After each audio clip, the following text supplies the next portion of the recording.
and Pete Alonso gone, Nimmo gone. We got a 230 hitting second baseman. That's all we got to show for it. I don't care that it's $31 million a year. 5 years, $155 million to the Orioles. Why were the Mets not interested in that contract? Well, it's official. The New York Mets have officially lost the offseason, guys. And we're not even in mid-December yet. This time last year, the Mets had just signed Juan Soto. They were the World Series favorites. But now, they just lost 2 of their best players on their team, 3 of their fan favorites, and they already missed the playoffs last year. They were outbid by a team that traded a haul for Corbin Burns, then refused to pay him. And they lost their franchise closer to a league rival. When Steve Cohen bought the Mets, he promised stuff like this wouldn't happen. But now, the question is, did Steve Cohen lie? Now, before we get into the video today, guys, we are on the road to 50,000 subscribers. Thank you all for your support. If you're not already, please subscribe and turn those notifications on. We are doing a giveaway where we're giving out an official MLB jersey. Let me know in the comments below what you like. A little tip to increase your chances of winning the giveaway: if you follow our Instagram page at Uni Diamond Talk, you have a higher chance at winning. Now, I know not all of you have Instagram, so you don't have to win, but if you do that, it will increase your chances. So in case you haven't heard, the New York Mets just lost Pete Alonso to the Baltimore Orioles, who signed Alonso to a 5-year, $155 million contract, a deal that crushes the first baseman's AAV record. But the real thing is why didn't the Mets break this record instead? Steve Cohen is the richest owner in sports. He said the Mets were here to spend and win ball games. And after giving Juan Soto nearly $1 billion last season, he fooled me. I mean, he fooled everyone. But now he's got Mets fans saying he's worse than the Wilpons. There you have it. There you have it. Worse than fucking Wilpon. But I'm gonna be honest, I don't think losing Diaz or Alonso for that matter is entirely on Steve Cohen. So let me just explain why. The fact the Mets don't have Pete Alonso locked up until 2030 after the years of chances Alonso gave them is absolutely mind-boggling. Last offseason, they easily could have given Alonso a 5-year, $150 million bag and essentially locked him up for the rest of his prime. Instead, Stearns wanted to play hardball, and Alonso got a deal with a ton of opt-outs. The Mets decided to do the exact same thing this offseason. The only issue is that Alonso played well and actually had a market this offseason. Teams like the Red Sox, Orioles, and even the Cubs were in on him. And it definitely doesn't help that the Mets actually didn't even have an official offer sent to Alonso. How could a team like the Mets, who just gave Juan Soto basically an infinite contract, care about 1 or 2 years or $3 more million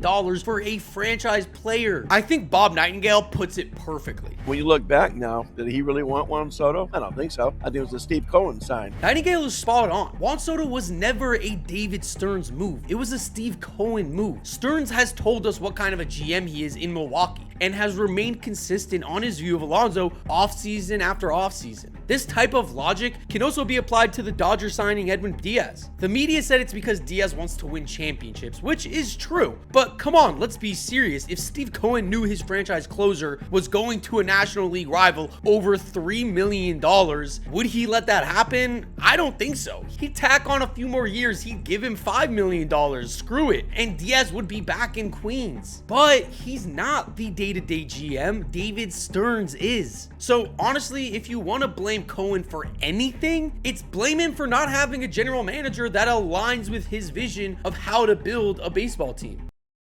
The fact of the matter is that if Steve Cohen got his way, I guarantee you Alonso and Diaz would be on the Mets right now. Would they be on overpaid contracts? Yeah, probably, but that's better than the current reality of losing both of them. Now, the real question is how do you sell this to your fans? How do you convince a fan base that's already upset that they missed the playoffs that losing 2-star players will make the Mets better? One over $3 million, and the other they never even had an offer in for. The answer is you can't, but I'm sure David Stearns will try. I'm very optimistic about where our offseason is headed. We've got certainly work to do, but there are a lot of good players out there, and I am confident that we're really going to like where our team is once we get to opening day. Newsflash, David Stearns, the fans aren't buying this, and neither will Steve Cohen. Unless something drastic changes, my official prediction is that Cohen fires Stearns before 2027. He can't do it right now because of all the uncertainty in the offseason, but if and when they under-deliver again next season, he is gone. But now that leaves us with a few other questions. Mainly, how does Steve Cohen's $800 million investment feel about this? Well, first and foremost, if I'm Juan Soto, I'm pissed. Juan Soto obviously signed with the Mets for the money, but a ton of other teams also offered him an absurd amount of cash. He clearly felt like the Mets had a core he was confident in winning the World Series with. But how about now? You can't replace a 40-homer bat. You can't replace a mid-1 ERA. You just can't. You can come close for sure, but in order to make the playoffs, you need to add to that core, not lose to that core. Now, obviously, there's a lot of time left between now and Juan Soto's first chance to opt out. But therein lies the main issue with these two moves. Juan Soto has an opt-out after 2029, which means he could once again become a free agent. And although that's unlikely, simply because I doubt anybody's gonna match the contract he's currently on, that could be huge for the Mets. Soto is going to still make bank until then. What if he decides he has enough money locked up, he's still gonna get a decent contract, and decides I'd rather go chase a ring on a winning team? That is a very real possibility for him and for the Mets. Plus, I know not every Mets fan agrees here, but a lot of them are already starting to turn on Juan Soto. You've now paid, unless you get a bat, Juan Soto to walk 150 times a year. That's what you've done.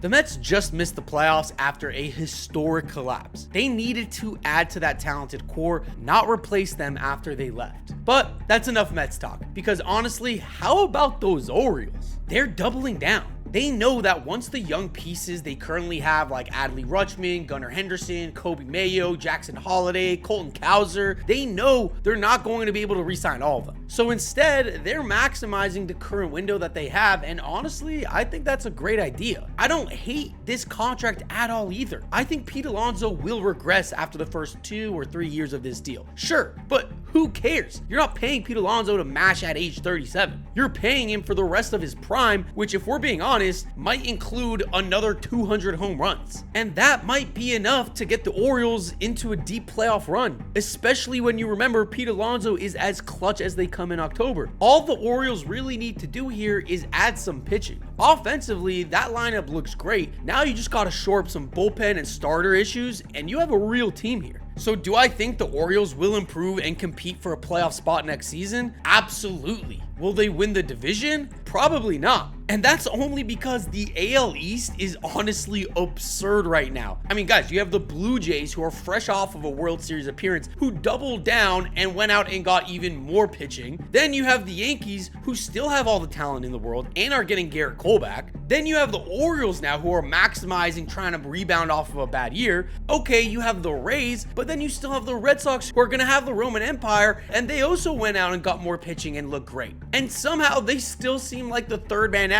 or the third seed in the division, even if they're a playoff team on paper. That's how good this division is. It's crazy. Just 24 hours ago, I thought the Red Sox were the favorites to land Pete Alonso. They've had a gaping hole at first base for years. They've talked about adding a big power bat in the middle of the lineup. They finally have money to spend, and you come up short in a bidding war with the Baltimore Orioles? Seriously? Now, I know the Red Sox recently have made a lot of impact moves via trade, but come on, dude, you're losing out on Alex Bregman. You couldn't get Kyle Schwarber. The one guy you were the favorites to sign went to a division rival. What on earth is Craig Breslow doing? Does he know that the offseason has started yet? Because right now, it just seems like he's more interested in signing minor league free agents. And also, what about the NL East? The Phillies just did the complete opposite to the Mets. They brought back their fan favorite slugger and are trying to keep their championship window open as long as possible, while Mets fans just saw their own slugger go to Baltimore. If I'm an odds maker, I'm giving the Phillies and Braves, who just got another outfielder, having way better odds to win the NL East than the Mets. So if you thought the Mets collapse in the regular season was bad, how about this collapse in free agency? Which, again, I have to go back to it.